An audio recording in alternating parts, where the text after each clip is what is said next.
A'udzubillahiminasyaitonirrajim. Bismillahirrahmanirrahim. Assalamualaikum warahmatullahi wabarakatuh.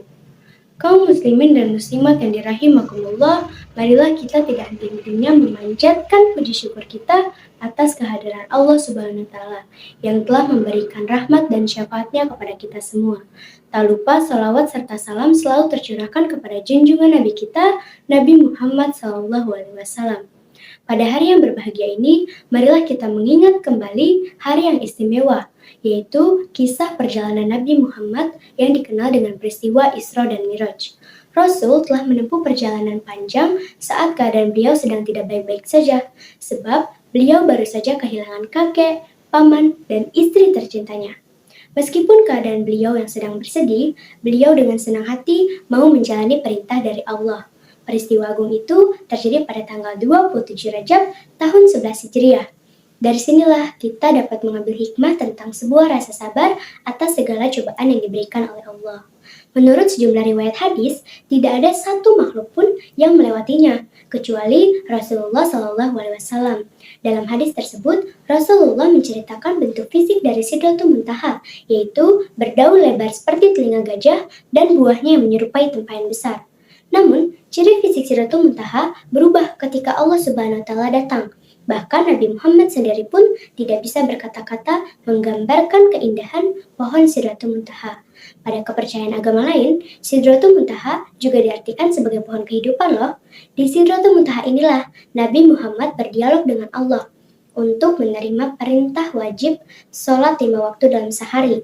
Perjalanan Rasulullah saat itu tidaklah mudah, karena meskipun beliau dimuliakan oleh Allah, namun tetap saja Nabi Muhammad dihadapkan dengan berbagai godaan.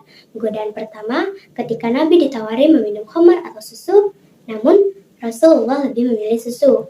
Selama perjalanan, Nabi Muhammad juga selalu diganggu dengan panggilan dari setan, iblis, dan perempuan penggoda. Ketika mencapai di Sidratul Muntaha di langit ketujuh, maka perjalanan Nabi Muhammad dalam menerima perintah Allah telah berakhir. Perintah yang diterima Rasulullah saat itu yaitu berupa perintah sholat 50 waktu dalam sehari. Namun ketika menerimanya, Nabi Muhammad diperingatkan oleh Nabi Musa alaihissalam untuk memperhatikan kemampuan para umatnya.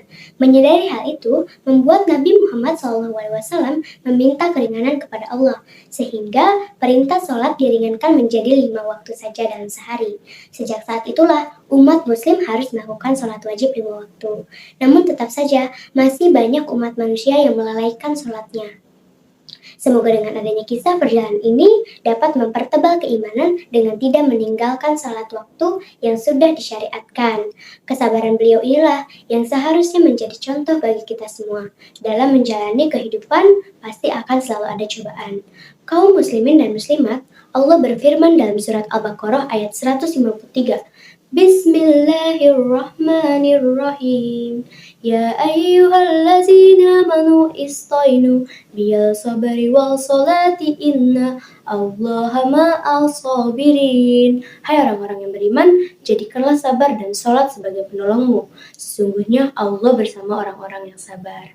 Dari kisah perjalanan suci ini, terdapat pelajaran yang bisa kita petik loh. Salah satunya, yaitu Allah menunjukkan tanda-tanda kebesarannya kepada Nabi untuk mengobati rasa sedihnya. Di antaranya, Nabi dapat mengunjungi tempat-tempat bersejarah, bertemu nabi-nabi sebelumnya, dapat melihat wujud asli dari malaikat Jibril, melihat surga neraka hingga bertemu langsung dengan Allah di tempat tertinggi bernama Sidratul Muntaha.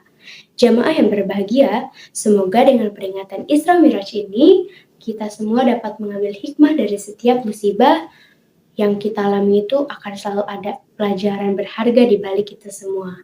Semoga kita semua menjadikan Nabi Muhammad sebagai suri tauladan kita.